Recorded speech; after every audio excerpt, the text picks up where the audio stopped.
Standard error of difference of two mean and critical ratio. So guys अगर आपको याद हो difference between the two mean, that is हमारा T test भी इसी पोर्शन में आता है। सो वीडियो को शुरू करने से पहले कुछ हम फॉर्मूले देखेंगे, और अगर आप हमारे चैनल पे न्यू आए हैं तो सब्सक्राइब करें और बेल आइकन को जरूर दबाएं ताकि फ्यूचर में आने वाली वीडियोस आपको सबसे जल्दी और आसानी से मिल सके। So without wasting further time let's get started.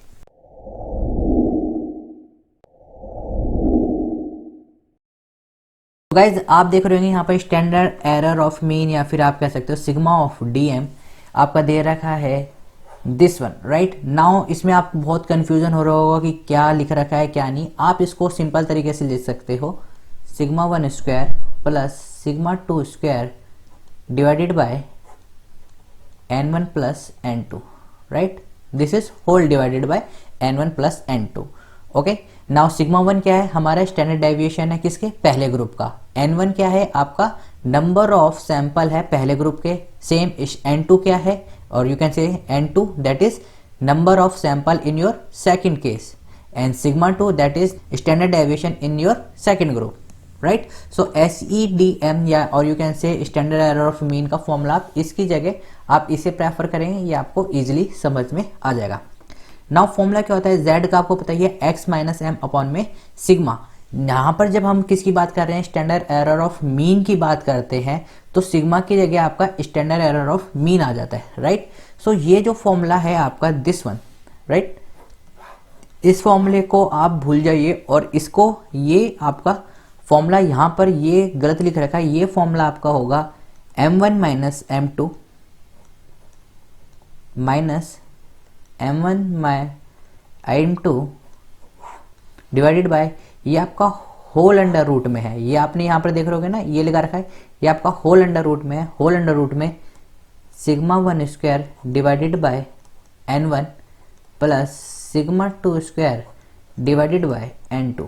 This is your real formula, और you can say this is your correct formula. तो इस फॉर्मूला, ये फॉर्मूला आपका गलत है, ये पूरे में डिवाइड में नहीं है, ये खाली सिग्मा वन के नीचे आपका n1 आएगा, सिग्मा टू के नीचे आपका n2 आएगा। This is your right formula, right.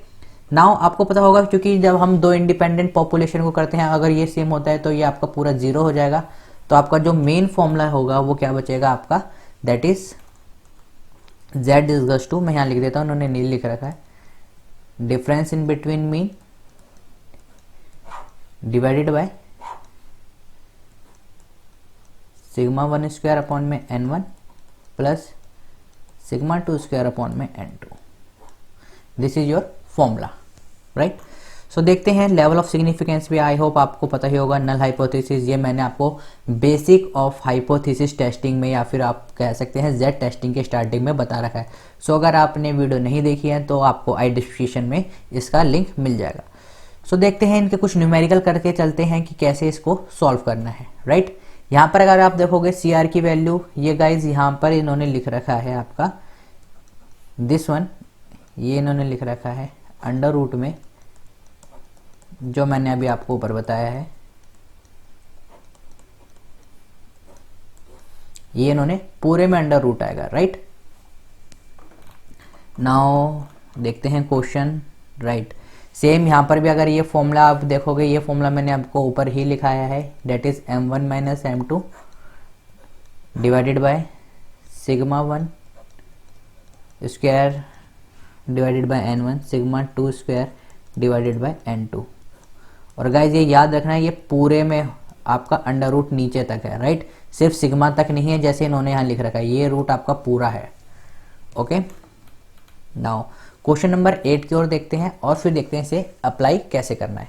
So an intelligent test was administered on two groups of boys and girls. These two groups were drawn from the two population independently by using random method of sample selection. After administration of the test, the following statistics was obtained. Right? So हमारे पे n दे रखा है, आपका boys का number of term दे रखी है, उनकी mean they रखी है, और आप ये आपका स्टैंडर्ड डेविएशन दे रखा है, right, that is sigma.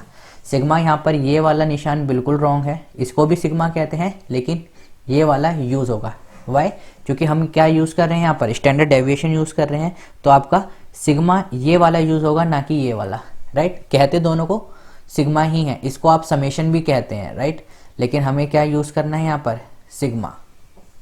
Now value put करते हैं, आपको पता ही है क्या हमें निकालना है, after following statistics are obtained, determine the difference between the mean value of the boys and the girls. तो मीन वैल्यू निकालने के लिए हम हाइपोथेसिस मान लेते हैं। हाइपोथेसिस आपको पता ही है, दैट इज कि जो किसकी बॉयज की मीन है वो इक्वल्स टू है किसकी, गर्ल्स की मीन के लिए, जैसे इन्होंने यहाँ पर लिख रखा है। अगर आपको नहीं पता है तो आप हाइपोथेसिस टेस्टिंग वाली वीडियो जरूर देख लें, उसमें मैंने आपको बता रखा है कि हाइपोथेसिस क्या होता है। सो फॉर्मूला निकालते हैं, आपका नल हाइपोथेसिस आपको पता ही है, दैट इज जो उन्होंने यहाँ पर लिख रखा है, एग्जैक्ट लिख रखा है और बिल्कुल सही लिख रखा है।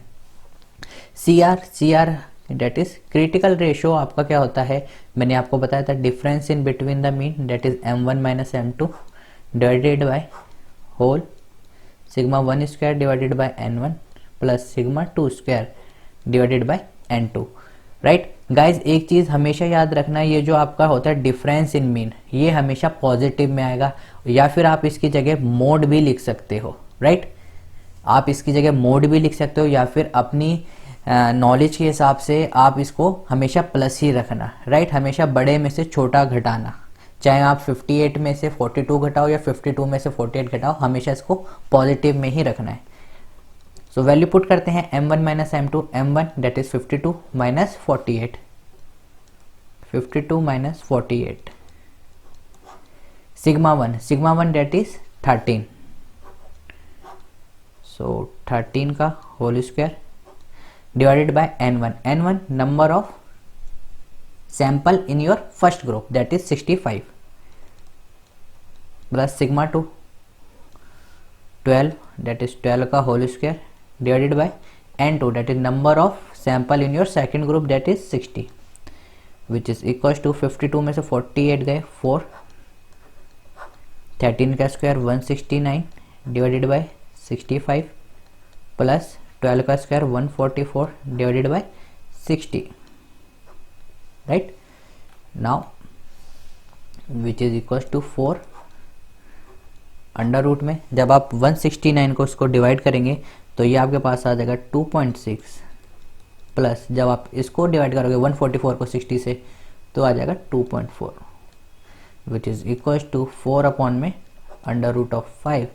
जब आप इसको सॉल्व करोगे तो आपके पास वैल्यू आ जाएगी 1.788, विच इज इक्वल्स टू 1.79।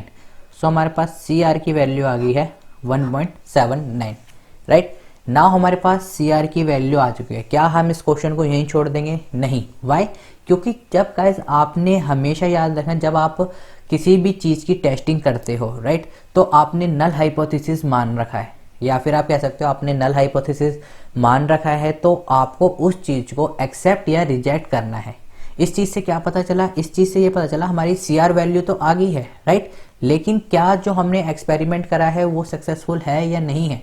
तो उसकी चीज के लिए हम नल हाइपोथेसिस, जो हमने मेन किया था हमारा कि जो हमने रिसर्च करी है वो सही है या गलत है, राइट। सो हम नल हाइपोथेसिस क्या था हमारा, दैट इज कि difference in between the mean of the boys and girls are same, that is mean of boys is equals to mean of girl। now इस हाइपोथेसिस को चेक कैसे करेंगे? इस हाइपोथेसिस को चेक करेंगे आपकी क्रिटिकल वैल्यू से। ये क्या है आपका critical ratio. Now critical value कैसे निकालते हैं? क्रिटिकल वैल्यू निकालने के लिए हम टी टेबल देखेंगे और कहाँ पर इसकी वैल्यू देखेंगे। अगर आपको कोई सैंपल दे रखा है, यहाँ पर कोई हमें सैंपल नहीं दे रखा है, राइट, तो हम 0.05 पर देखेंगे और टी वैल्यू 0.01 पर देखेंगे। गाइस हमेशा याद रखना, सबसे पहले हम t की वैल्यू 0.05 पे चेक करते हैं। अगर t की वैल्यू जो आपकी क्रिटिकल वैल्यू है, राइट, अगर ये value that is C R value, अगर ये बड़ी है सी आर वैल्यू से, तो हम 0.1 पर चेक नहीं करेंगे, राइट। अगर ये बड़ी है, डेट इज 0.05 से बड़ी है सी आर की वैल्यू, तब हम इस पे जाएंगे, अदरवाइज हम सिर्फ 0.05 पे चेक करते हैं, ओके। टी वैल्यू देखने के लिए आपको क्या चाहिए होती है? DF, that is degree of freedom.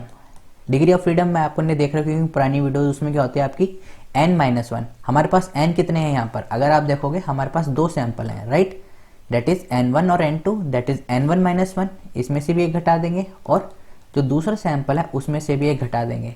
कई जगह आपको ऐसे लिखा मिल जाएगा n1 प्लस n2 -2। बात वही है, उन्होंने -1 और -1 आपका क्या हो गया? -2, राइट। सो n1 की वैल्यू हमारे पास कितनी दे रखी है, n1 की वैल्यू हमें दे रखी है 65, n2 की वैल्यू दे रखी है 60, तो डेट इज 65 प्लस 60 माइनस 2, ये आपके पास वैल्यू आ जाएगी 123। तो डिग्री ऑफ फ्रीडम हमें चेक करनी है 123 पर। कहाँ देखेंगे, पहले 0.05 पर और उसके बाद 0.01 पर। सो टी टेबल देखते हैं। ना हमें डिग्री ऑफ फ्रीडम किस पे देखनी थी, 123 पर। तो गाइज आप देखोगे 123 125 के नियर अबाउट है, तो हम 125 पे चेक करेंगे। ये आपकी वैल्यू आ रही है 0.05 पर। मैं एक बार और दिखा देता हूँ आपको, राइट। सो हमारी वैल्यू 0.05 पर आ रही है 1.98 और 0.01 पर आ रही है 2.62। So let's get back to the question. T की वैल्यू 0.01 पर कितनी वैल्यू आ रही है, डेट इज 2.62 एंड टी की वैल्यू 0.05 पर कितनी आ रही है, 1.98। नाउ गाइज अगर हम क्रिटिकल रेशियो देखते हैं, हमारे पास वैल्यू कितनी आ रही है निकल कर 1.79। तो 1.79 आपकी 1.98 से भी कम है, एंड जब 1.98 से कम है तो ऑब्वियसली 2.62 से भी कम होगी। दैट्स वाई मैंने कहा था कि सबसे पहले हम किस पे चेक करते हैं, सबसे पहले हम आपको जो भी आपकी वैल्यू होगी उसको चेक किस पे करेंगे, डेट इज टी की वैल्यू 0.05 लेवल पे चेक करते हैं। अगर ये वैल्यू आपकी बड़ी होती, सपोज करो टी की वैल्यू हमारे पास होती 1.62 या फिर कुछ भी वैल्यू होती जो कि 1.79 से कम है, तब हम टी की वैल्यू 0.01 पर चेक करते। जब वो टी की वैल्यू 0.05 से कम है, दैट मीन ऑब्वियसली वो टी की वैल्यू 0.01 से भी कम होगी। सो इंटरप्रिटेशन क्या रही, इंटरप्रिटेशन ये रही कि आपकी जो क्रिटिकल रेशियो है दैट इज सी आर, वो लेस देन है टी ऑफ 0.05 और you can side critical value, right. So इसमें क्या होगी कि आपकी जो नल हाइपोथेसिस है वो क्या हो जाएगा, आपका फेल टू रिजेक्ट हो जाएगा। Null hypothesis fail to reject, fail to reject means, या फिर आप कह सकते हो नल हाइपोथेसिस आपका क्या हो गया, एक्सेप्ट हो गया, राइट। लेकिन हम कभी भी ये नहीं लिखते कि नल हाइपोथेसिस एक्सेप्ट हो गया है, इसलिए हम क्या लिखते हैं, null hypothesis fail to reject, मतलब हम उसे रिजेक्ट नहीं कर पाए, दैट मीन इनडायरेक्टली क्या है, वो एक्सेप्ट हो गया है।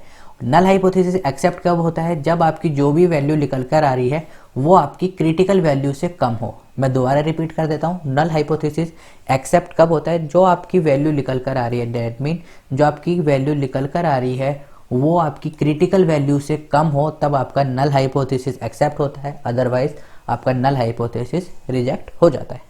सो इन्होंने भी सेम करा है गाइस, राइट। इन्होंने बस गलती कहाँ कर दिया, वही फॉर्मूले में आपने गलती कर दी है। यहाँ पर अगर आप देखेंगे तो ये अंडर रूट पूरे में आना था, राइट, सिग्मा 1 अपॉन में n1, ये यहाँ पर रूट नहीं आएगा, ये रूट नहीं आएगा, ये होल रूट आएगा, सिग्मा 1 के स्क्वायर अपॉन में n1 plus sigma 2 square upon में n2, राइट। सेम हमारी वैल्यू आ रही है 4 अपॉन में रूट 5, 4 अपॉन में रूट 5, यहाँ पर भी क्रिटिकल वैल्यू बाकी सब इनका सेम आया है, राइट।